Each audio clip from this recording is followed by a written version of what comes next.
No.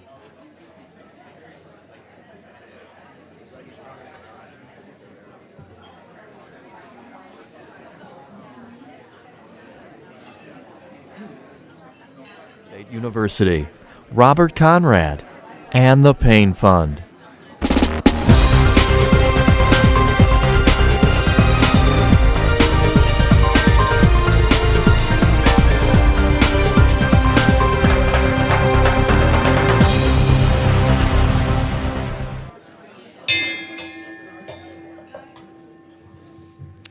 Good afternoon and welcome to the City Club of Cleveland. I'm Brian Stubbs, Executive Director for the Cleveland Water Alliance.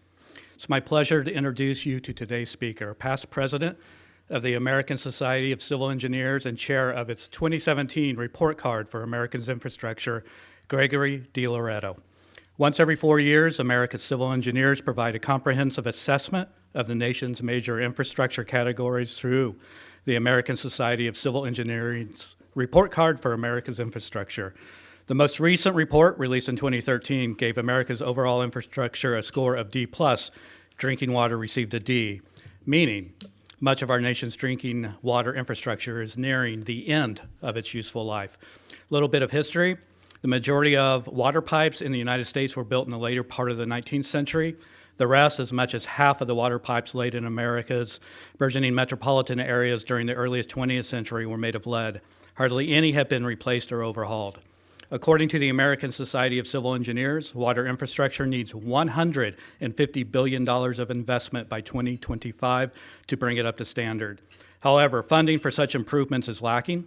The failure to invest in infrastructure increases the drag on the whole economy, costing America $2 in gross domestic product for every $1 we fail to invest.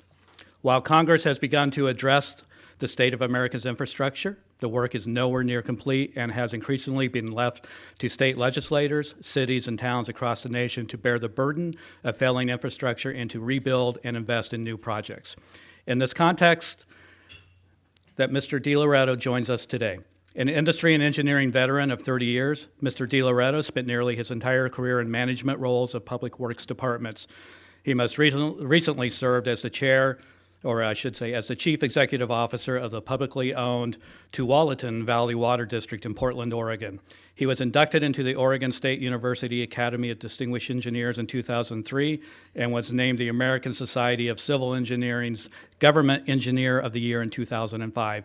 He currently serves as the chair of the 2017 Report Card for America's Infrastructure. Mr. DiLoretto received a bachelor's degree in engineering from Oregon State University and his master's degree in public administration from Portland State University. Ladies and gentlemen, members and friends of the City Club of Cleveland, please welcome Mr. Gregory DiLoretto.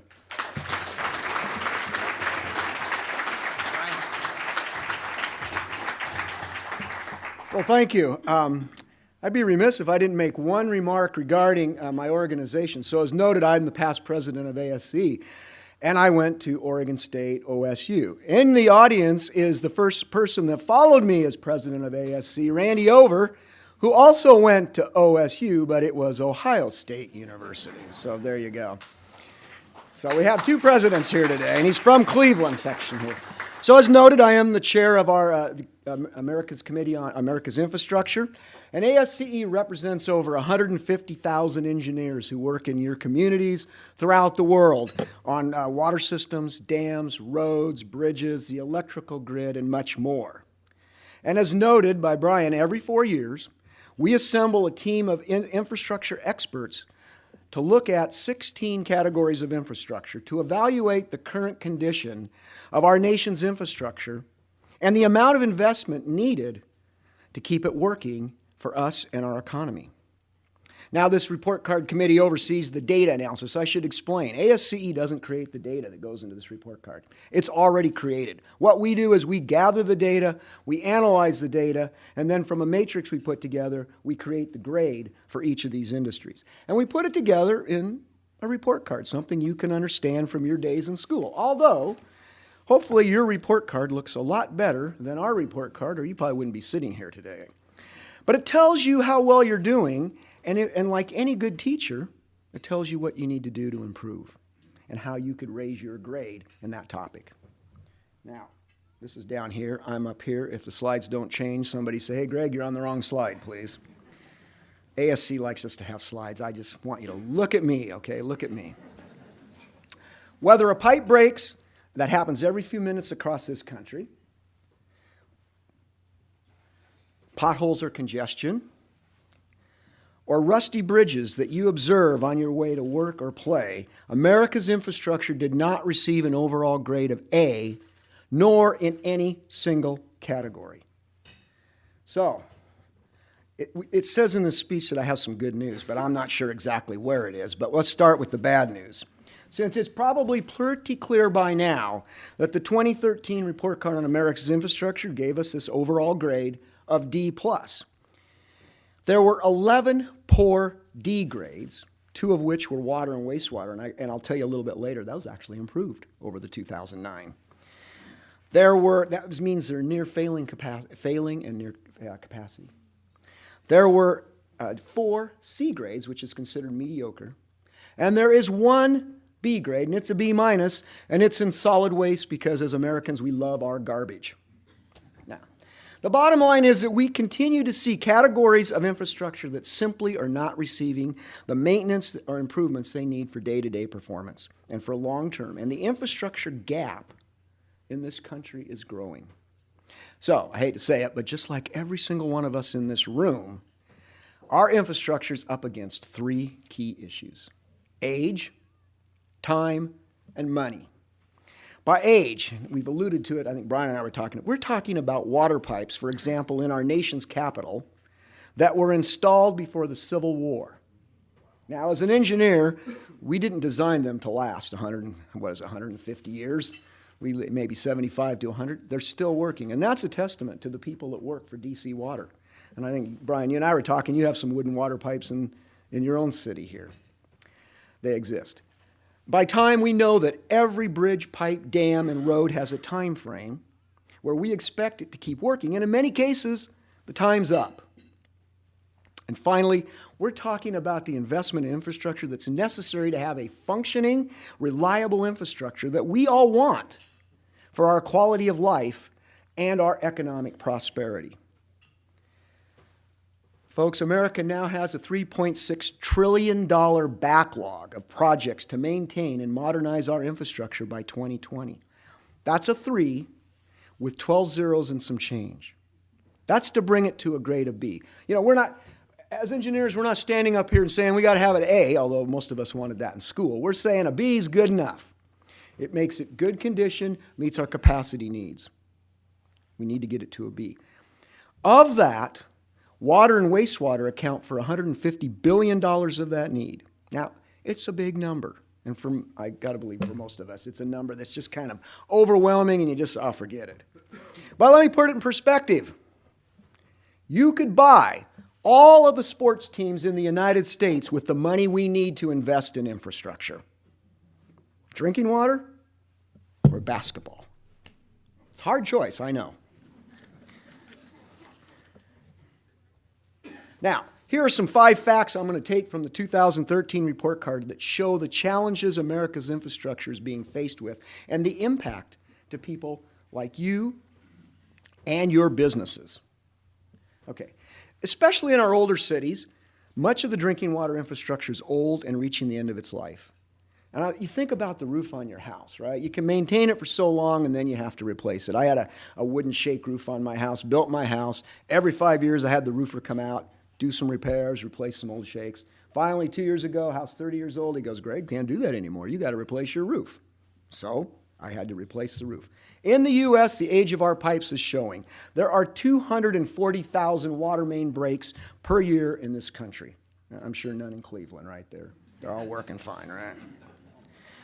While you're here listening to me this morning, there'll be a pipe break every few minutes. And by tonight, when you lay your head on your pillow, there will have been 600 pipe breaks in this country, disrupting commerce and communities across the country, sending workers home, causing a loss in their wages, closing businesses, no income for that day, and inconveniencing us in our everyday lives.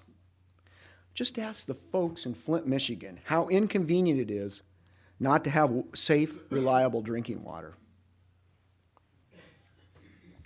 Our nation's inland waterways and rivers are the hidden backbone of our freight network. They carry the equivalent of 51 million truck trips each year. Yet those marine highways are on average facing 52 service interruptions each day throughout the system. Projects to repair and replace aging locks and dredge channels take a long time to approve and complete, which makes the problem worse. In fact, inland waterways in our report card got a D-. It's just barely above failing.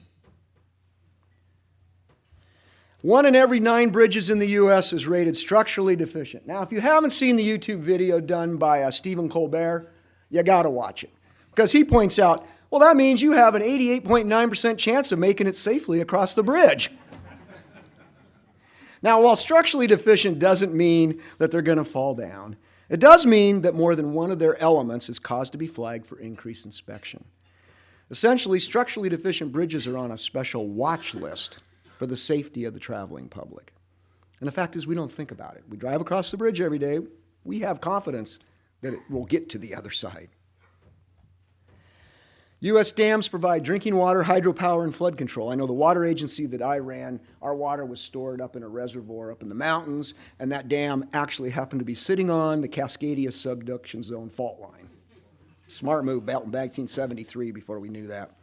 There are more than 4,000 deficient dams spread across this country, and about half of those have high-risk designation. What that means, that a significant number of people, property, and lifeline facilities are below the dam. And then we have America's energy grid, which is only as strong as its weakest link. Investment in power transmission has increased since 2005, but if you talk to your electrical folk friends, they'll tell you the issue there is ongoing permitting issues, and weather events and some limited maintenance have contributed. We're a society that relies on our cell phones and power for everything. And it's estimated that it costs businesses $1,000 for every hour of power interruption. Now, where I live, the largest employer in Oregon is Intel. And they will tell you that relates to water as well. And that for every hour they're out of business, it's $10,000 that they will lose because of a water pipe interruption. So we try to make sure that doesn't happen. If the power's not on, we're not on. And remember, infrastructure is a system. Now, today we kind of wanted to talk about water and wastewater, but the fact of the matter is these things all work together. So we could have a great wastewater system, discharges the effluents are meeting all standards, it's perfect. But the electrical system isn't. And wastewater treatment plants are one of the largest users of electricity, one of the biggest customers. So if that electrical grid isn't working so well, plant's probably not going to be working so well. And the same is true with with water. Now, where I live, we got lots of hills and mountains, and we rely on gravity a lot, so that's a little bit better. But we have pump stations. Fact of the matter is, electricity goes out, be harder for me to deliver water to my customers. It's a system. You can have a great port system, but you can't get goods there because the road system doesn't work. So don't think of it as just one thing. It all works together. Now, these 5 facts, broken pipes, disrupted waterways, deficient bridges and dams, and power outages, and many more, added up to that poor D and mediocre C grades leading to our overall grade. The problem is that we take our infrastructure for granted. You go home, you turn on the tap, water comes out, everything's good, you're moving on to other issues in your life. You don't think about it. You don't think about it until it breaks. And then you only think about it while it's broken. Once it's fixed, you're moving on to other things again.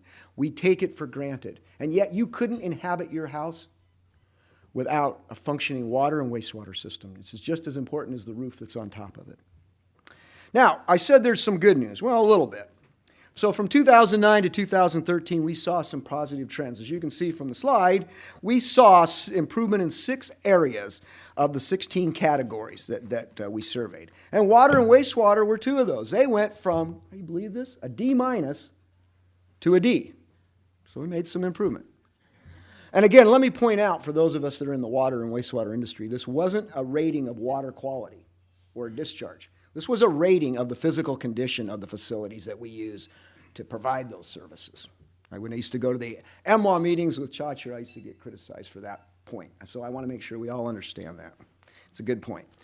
We saw greater private investment in rail. They spent $20 billion a year for 4 years, and that's why their grade rose so much. And we saw targeted state and local efforts like bond initiatives and gas tax adjustments. In fact, since our 2013 report card came out, 23 states have increased their gas tax for transportation.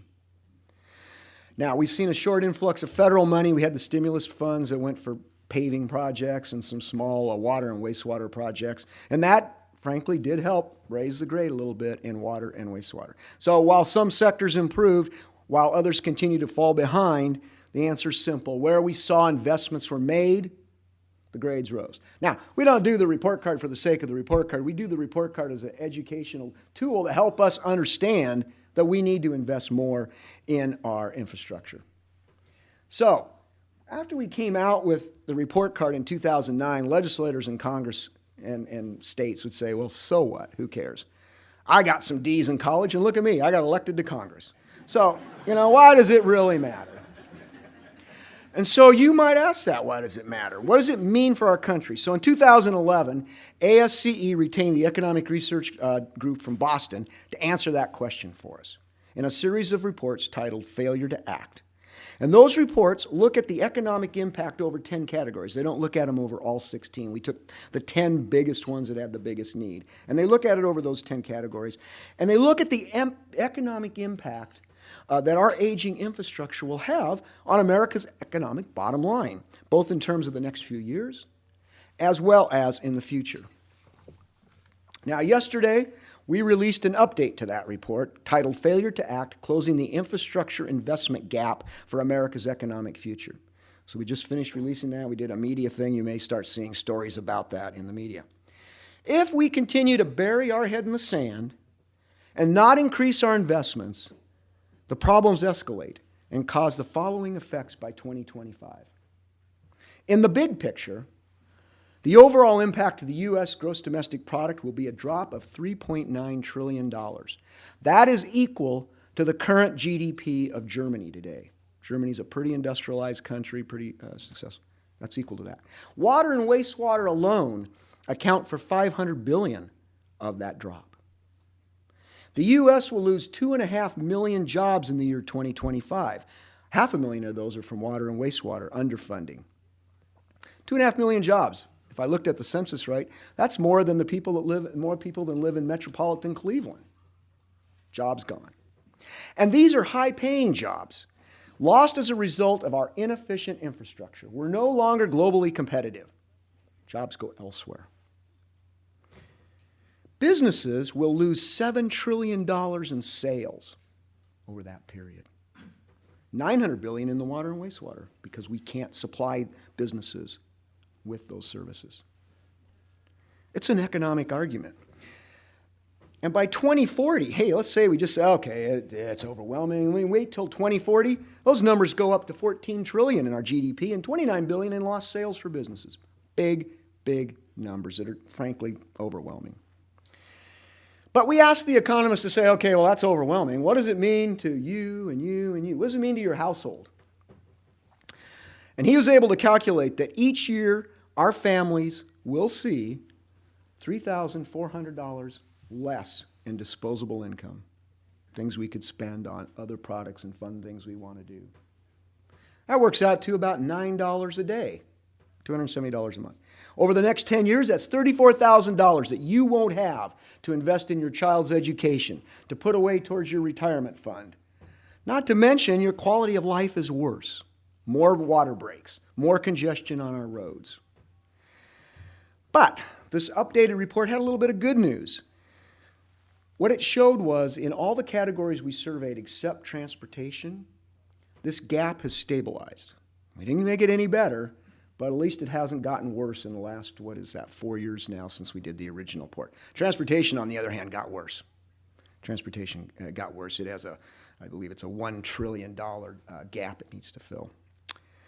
There's some good news. All we have to do is invest a little bit more per year than we're doing now at the local, state, and federal level. This isn't a federal problem. This is state, local. It's a combination of all. And we had a couple other bills that came through in the last time that helped stabilize that, and I'll say a minute about that. So here we go. To prevent these economic losses, we know we need to close this gap and invest $3.2 trillion by 2025 in those 10 categories. Between the federal, state, and local governments, we are currently prepared to spend $1.8 trillion. So guess what? That leaves us a gap of $1.4 trillion. And wastewater's share of that is about $105 billion. So I'll spare you the math. But if we invested just $144 billion more per year at the federal, state, and local level, and private owners as well, we could prevent these economic consequences I talked about and get our infrastructure in that B range. The problem is we haven't invested and we keep stalling. Some of you work for ODOT maybe in the audience. The problem is we haven't increased our federal gas tax since 1993. Yet we've added 63 million people in this country, and we're driving more fuel-efficient vehicles.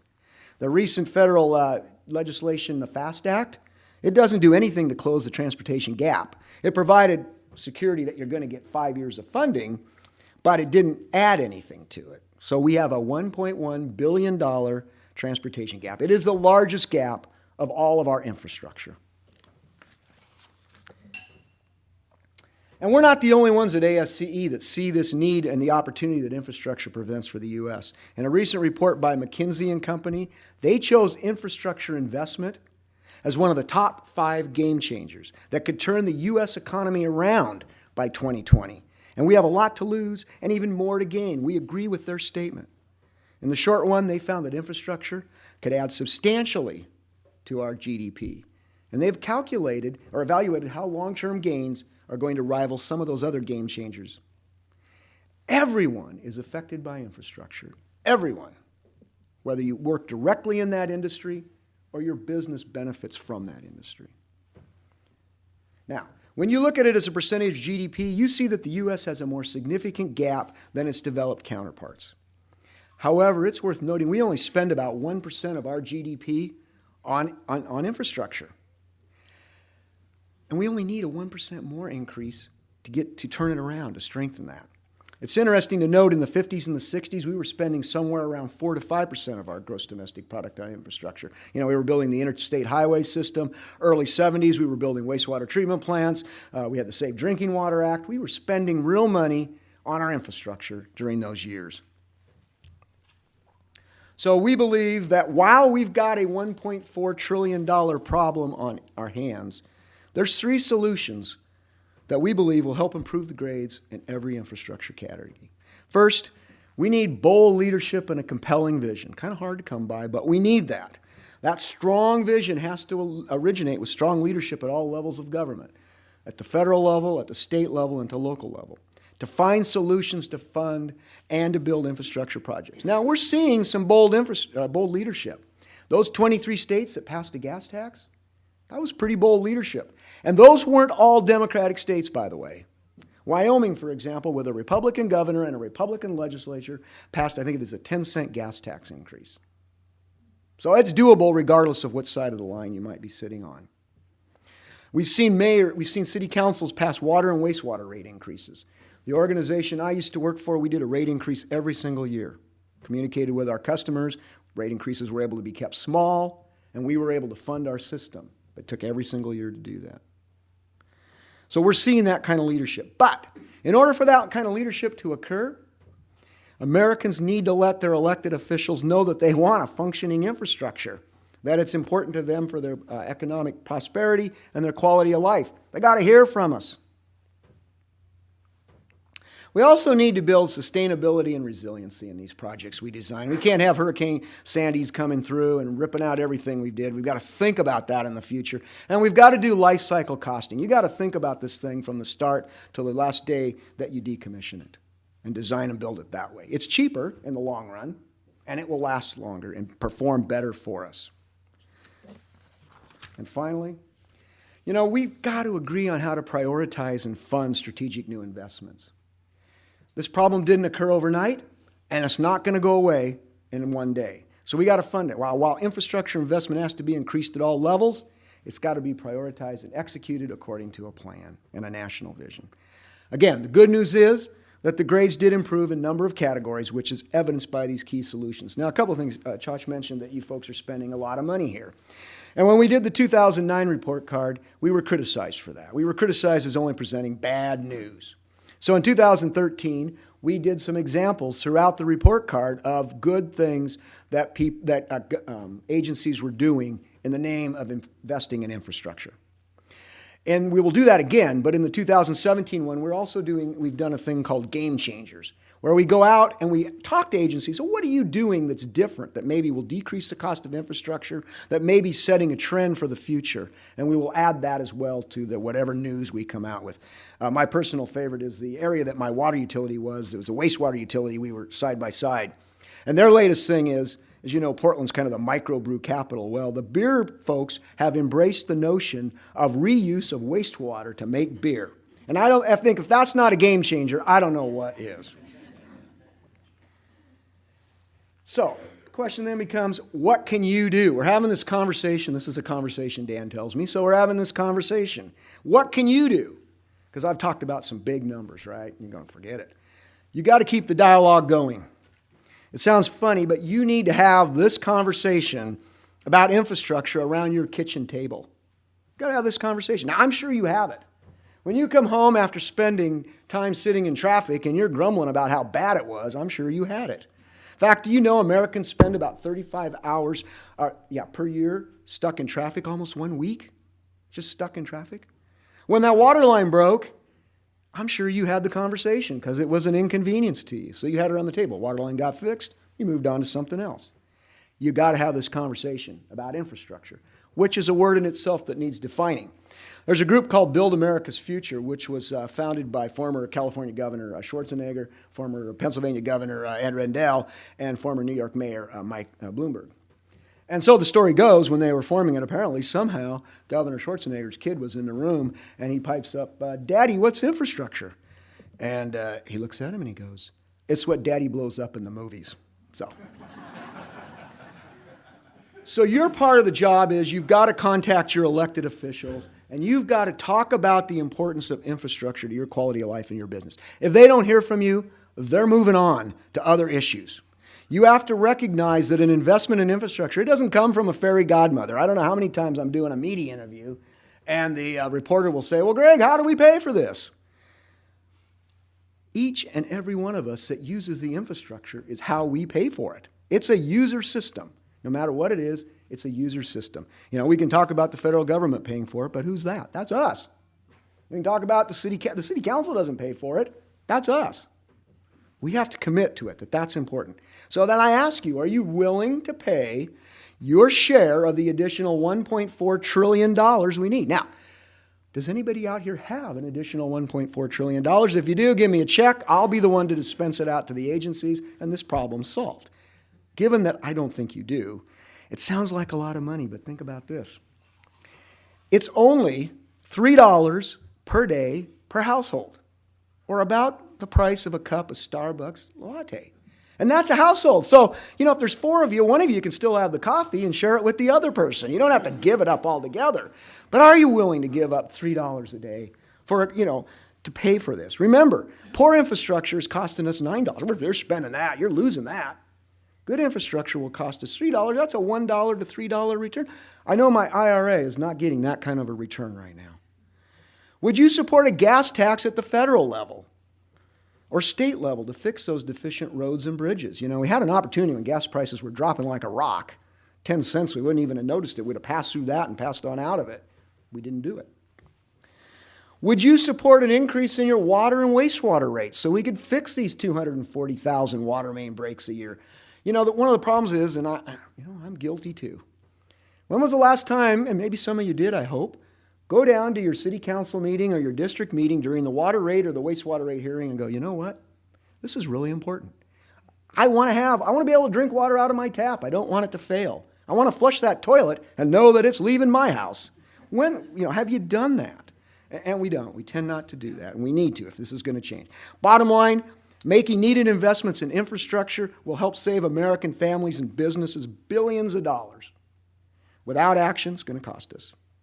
Here's the bottom line, folks. America's infrastructure bill is overdue, and it makes far more sense to pay for it than to keep adding up those costs and passing them on to our kids and our grandkids. I close by encouraging you to get the facts on your particular report card. Again, we're going to release our next report card in March of 2017. So we'll have, look for it. We'll have some of those things that people are doing right. We'll have some game changers in it. And we'll have the grades. Thank you very much. And I guess I can take a few questions if that's...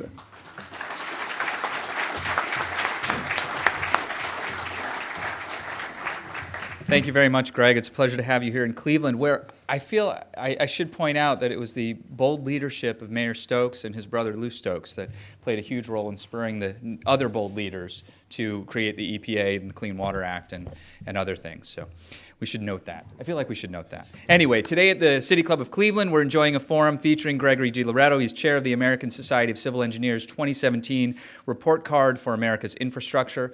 And we are about to begin the audience Q&A. We welcome questions from everyone, City Club members, guests, students, and those of you joining us via our webcast. If you're joining us via the webcast and you'd like to tweet a question, or if you're just shy and you'd like to tweet a question, please tweet it at the City Club, and our staff will try to work it into the program. We want to remind you that your questions should be brief and to the point. That's easy on Twitter, but more important when you're standing up with a microphone held to your face. Holding our microphones today are our Director of Programming, Stephanie Jansky, and our Content Associate, Teddy Eisenberg. May we have our first question, please? Yes, I very much appreciated your talk, and it shows how dire the situation has become. Yet, I think that it's even more dire than what you've presented in the context of global climate change. How do these numbers change when they're put into the context of global climate change? And Right. just any comment, right. especially regarding sustainability. Right. At this point, we don't know. The 2013 report card did not really look at climate change. The 2017 will look at it. There's not data available for us to do that, so what we will have is anecdotal information. So, for example, Chach, you complete the EPA survey that they do for water and wastewater agencies. I think everyone over 100,000 has to do one of those. The report just came out in 2012. EPA has some information on climate change and its effect on water and wastewater. We'll note that sort of thing in there. The same thing is true with sustainability. What we'll do without data, we'll do some anecdotal reports of how agencies are incorporating sustainability into what they're doing. And we'll do the same thing with life cycle costing. We'll do some anecdotal stuff. So where we don't have data, we'll go ahead and do it that way. Probably won't affect the grade because we don't have data to help us drive the grade. Yeah. Hello, and thanks for coming. I worked for the City of Cleveland Engineering Department for almost 35 years, and I wish you would break the infrastructure needs up into 3 areas and prepare a recommendation for funding them. First, you have the public roads. Then you have the public-owned utilities, which by at least law in Ohio, they cannot send money to the general fund. Then you have the private-owned utilities. Thank you. You bet. And we've talked about funding. We stay away from it, not because we're opposed to it. In fact, we support all types of funding, and particularly when it comes to transportation. ASCE is on record as supporting an increase in the federal gas tax, but we're also on record as supporting vehicle miles traveled.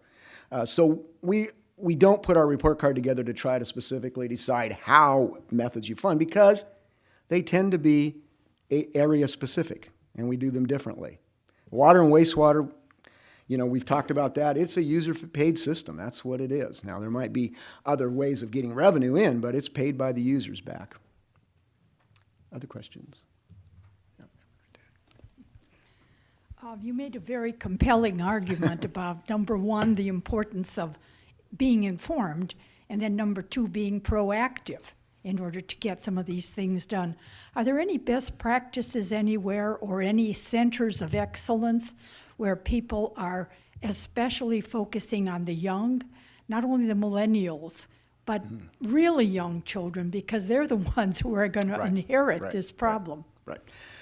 That's a great point, and we've talked about that in our report card. So our organization, we span the globe from retired folks all the way down, and we reach out into children as well. And so as we're putting together the 2017 report card, we've been having that very conversation. How do we get this message to children in school? Because I was in the water industry, and water conservation was a big thing when we were doing our thing. And how did we get that successful? We reached out to the school children, and then we sent them home to shame their parents on how much water they were wasting, right? That's what we did, and it worked. and it worked wonderfully. So we're thinking about that as one of the ways in which we can make this thing better is by going out and talking to teachers and putting as part of a curriculum in school. And so we've got our committee on education working on that. The other thing that ASCE is doing, together with some donation partners, I think it's next February, if I'm not mistaken, we will be releasing a movie called Dream Big. This movie's it's a 3D IMAX movie being done by McGilvray, I think's his name. He's done all these IMAX movies that you can see. And it talks about engineering projects around the world, the big ones that get you kind of inspired when you see them, from the tower in Dubai, you know, to actually they're doing the tunnel in Seattle there, the largest boring machine in the world, kind of get you inspired. It's part of it is to get kids to think about a career in engineering. That's our business, right? But it's also part of it is to think about the infrastructure. And if I have a second, I'll tell you a little story. So when I was president, one of the places I was sent to was India, because believe it or not, they are one of the largest sections in our organization. They have some 7,000 members. Of course, they have 1.2 billion people, so that's really not very many. But they're one of the largest sections. And they sent me out and let me go to, in Mumbai, they're building a monorail system. That's part of their transportation deal. And by the way, folks, if we're not spending this money, I'm telling you, other countries are. They are investing major money. And granted, they're developing, but they're investing in their infrastructure.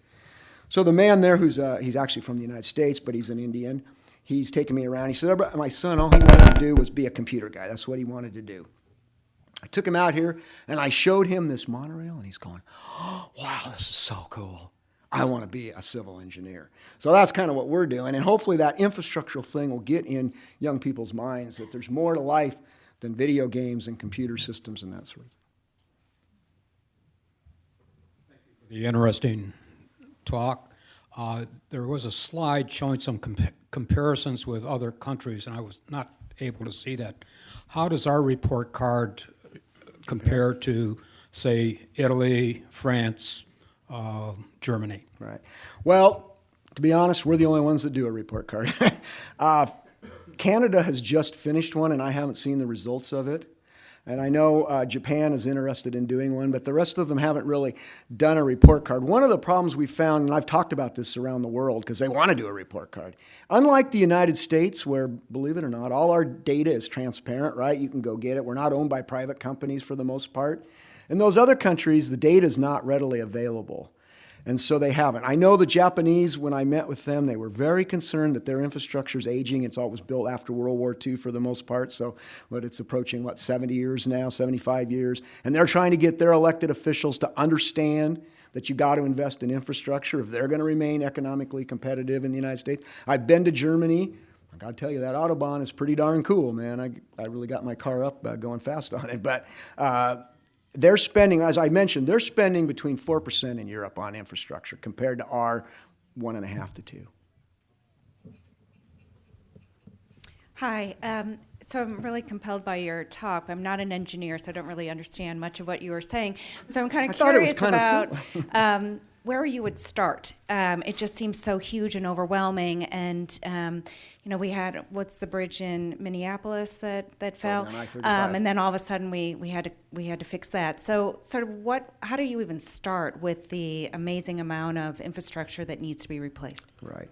Well, first off, most of our agencies do have master plans for doing these types of projects, and they do have kind of a revenue stream of what they need to do.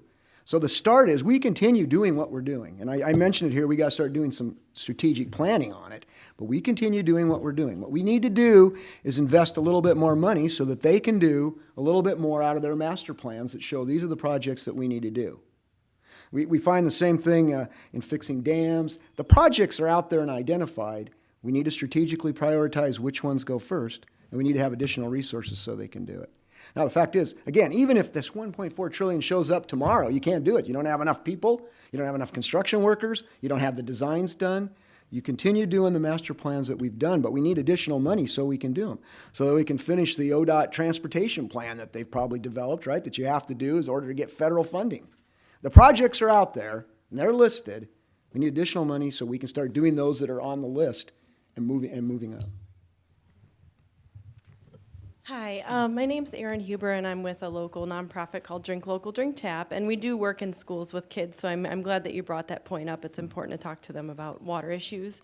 My question, though, is more related to the people who, the users who aren't rich or not living in rich areas. I was just in Flint. We live in Cleveland, where the tax base isn't as great as it could be. What way forward do you see for everybody having access to clean water and sewer treatment facilities? There's no question that that's a tough issue, and every utility I know faces that issue. But it's a social justice issue, right? And I don't have a solution for it. It clearly is an issue, though, of somebody having to pay for the system, right? And it's a transfer of who will pay for it, and that becomes a problem. And in fact, that's why we elect people to help us do that, to kind of make those calls.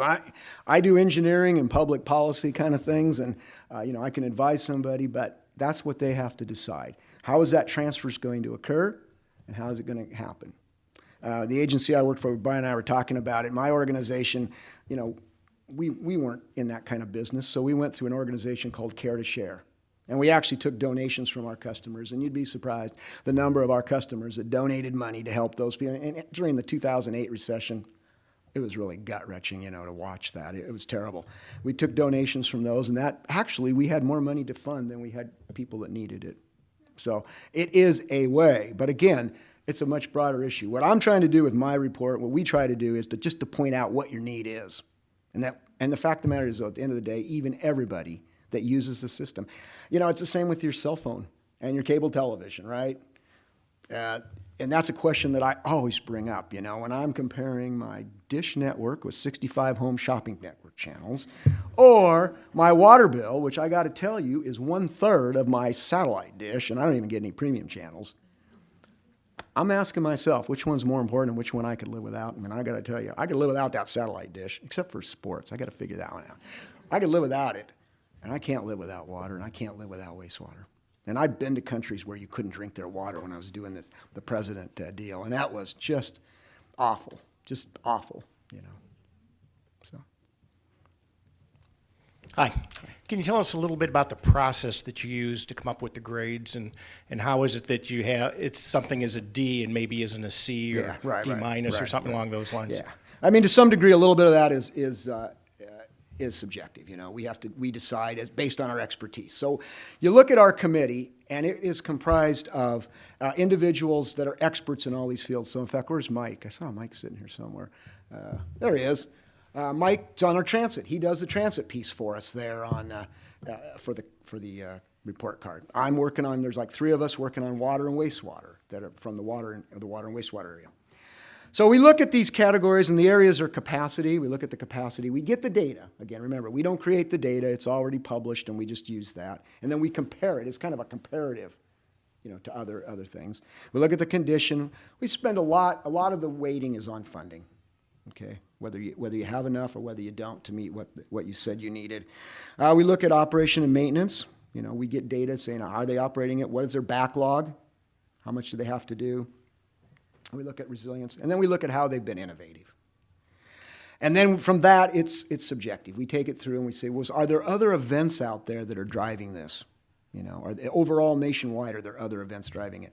If we had 500 agencies with the problems that we have in some of the water agencies, that would be an issue that would drive it. So not completely scientific, pretty scientific, but not completely. So you could argue, wow, D plus, you could probably argue that. It doesn't matter. D plus is bad. You're not going from a D to an A. It's not going to happen. Greg, I thank you very much for joining us here in Cleveland. And I wanted to kind of connect a couple of questions. Aaron's question about that got you onto social justice reminded me that you could, in fact, include in your report card a sort of social justice indicator, environmental justice indicator, which could be of use to the entire nation, frankly, particularly as you break down region by region and urban center by urban center. In Congress, there is a tendency among people to not want to invest in the things that government typically invests in, infrastructure being a really good example of that. And I wonder if you could talk about where you found success in bringing lawmakers and those who handle appropriations over to your way of thinking that investment is in fact a public good and is the kind of business that perhaps the government ought to be in. Sure. Thanks. Well, let me do that anecdotally if I can then. So what was it, Randy? About 2 years ago, I'm sorry, he's my helper here. The federal the federal gas tax was going broke. Was it 2 years ago or last year? It was 2 years ago. It was going broke. It was going to be unfunded. There was no money. We'd used it up, and we had committed everything that was in it. So obviously, that's a big concern to all of us, particularly in the transportation business. So I was invited as president to go testify before the Senate Public Works Committee, which Environment, I think, deals with that very issue. On the same panel with me was AAA and the truckers and the U.S. Chamber of Commerce. And these are all people that on a good day don't always kind of see eye to eye, but on this particular day, saw eye to eye. And we testified before that committee, which is composed, as you know, of Republicans and Democrats. Nobody there said we shouldn't invest in infrastructure. The Republicans were as adamant about it as the Democrats. The problem was kind of how do you pay for it and who pays for it, but they all agreed to do it. And the FAST Act is an example of that. Again, the way those things come together, and it was the same with the WRDA bill, the Water Resources and Reform Development Act that benefits water and wastewater, those things came together because people in this room called up their elected officials and said, we need you to do this. Or we're going to have, a lot of people cite our report card. They cite the numbers that we're going to fail, and they cite the cost to us, and that's what we want you to do. They cite all that, and we say, that's going to happen. And they call up and they tell them. And then, and to be honest, ASCE also has a government affairs office of a few people there that bring us members in. AMWA does the group that Chacha and I were in does the same thing. The American Water Works Association. They bring us in and we come talk to them. It's effective. It's effective if you make that case and you make it with enough people saying it needs to be done. But in my limited experience, and I actually had a congressman tell me this, so I guess it's kind of true, right? In my limited experience, I have found they'll tell you that infrastructure isn't a partisan issue. It might be partisan how they pay for it, but in terms of having infrastructure, they understand it. Now, there are some people that they don't understand a lot, and so maybe that's going to be an issue. But by and large, they tell me that's not our issue, So. Hi, thank you so much for joining us this afternoon here in Cleveland. Kind of three quick questions put together very quickly. One, do we see that private companies versus public or government-funded organizations delivering infrastructure, is one doing a better job than the other in delivering services and making long-term investment in their infrastructure?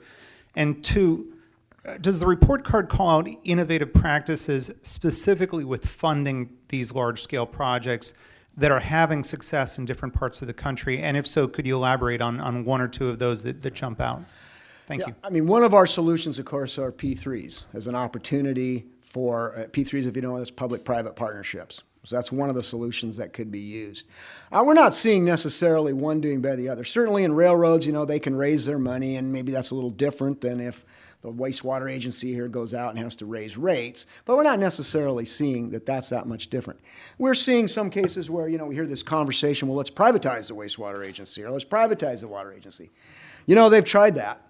And it didn't work because those people expect to get paid back.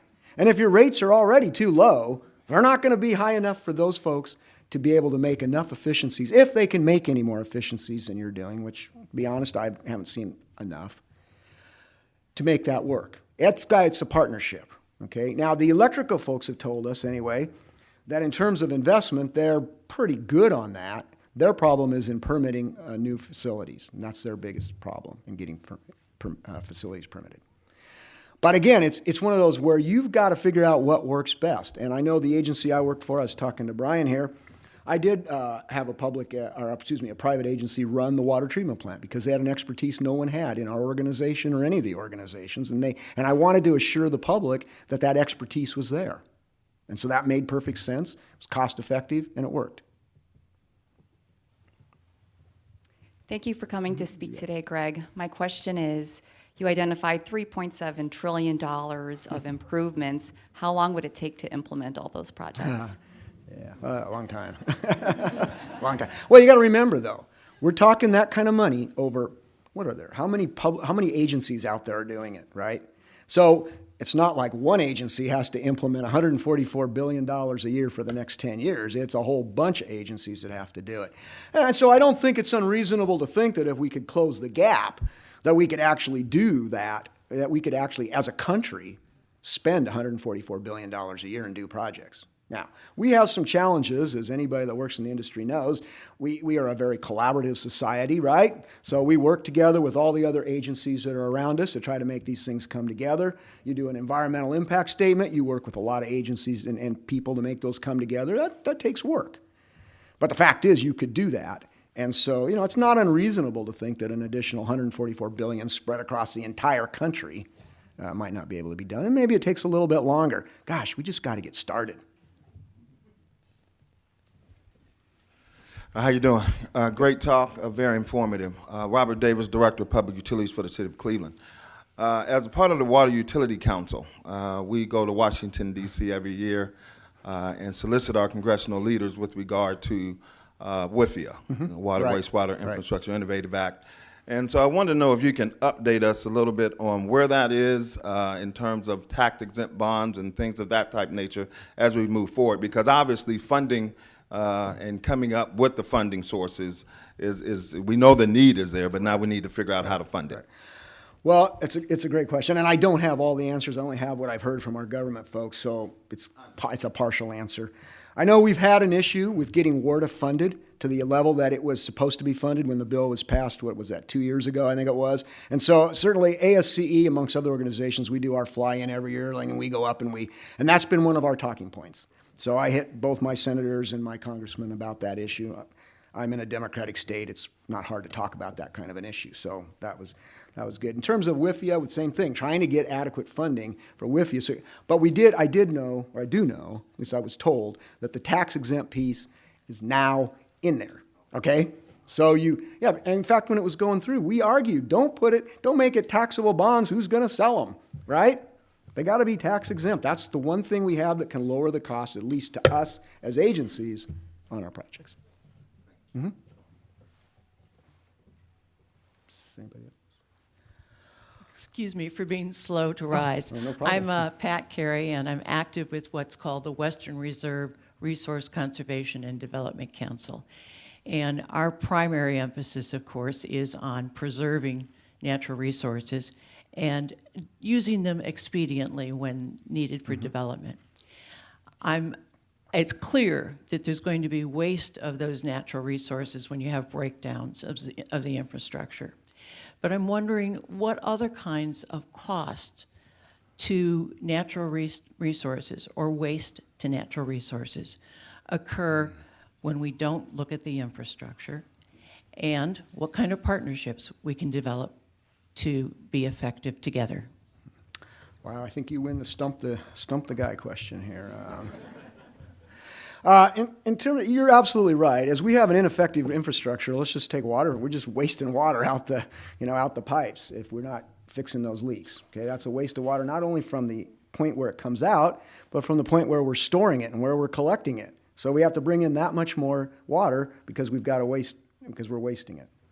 In terms of wastewater, if our plants aren't properly maintained and aren't properly operated, then we're discharging into receiving streams.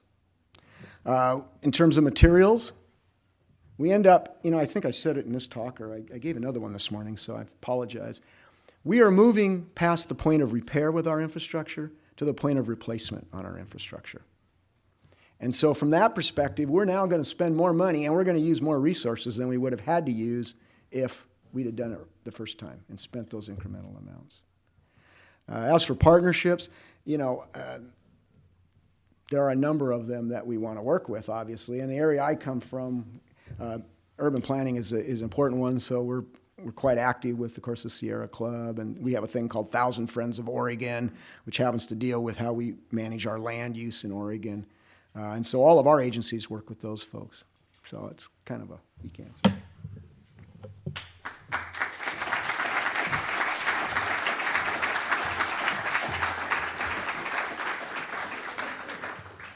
Today at the City Club, we have been enjoying a forum featuring Gregory DiLoretto, Chairman of the American Society of Civil Engineers 2017 Report Card for America's Infrastructure.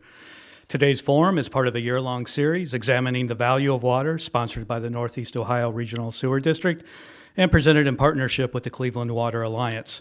We thank you both for your support. We also thank our table sponsors, the ASCE Cleveland section and the City of Cleveland's Division of Water, and our hospitality partner, the Metropolitan at the 9 Hotel. And that brings us to the end of today's forum. Thank you, Mr. DiLoretto. Thank you, ladies and gentlemen. This forum is now adjourned.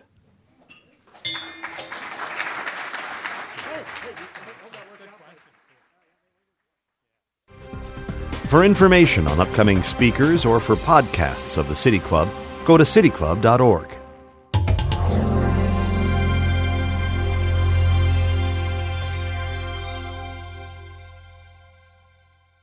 Production and distribution of City Club forums on IdeaStream is made possible by the generous support of PNC and the Raskin Family Fund, with additional funding from Cleveland State University, Robert Conrad, and the Payne Fund.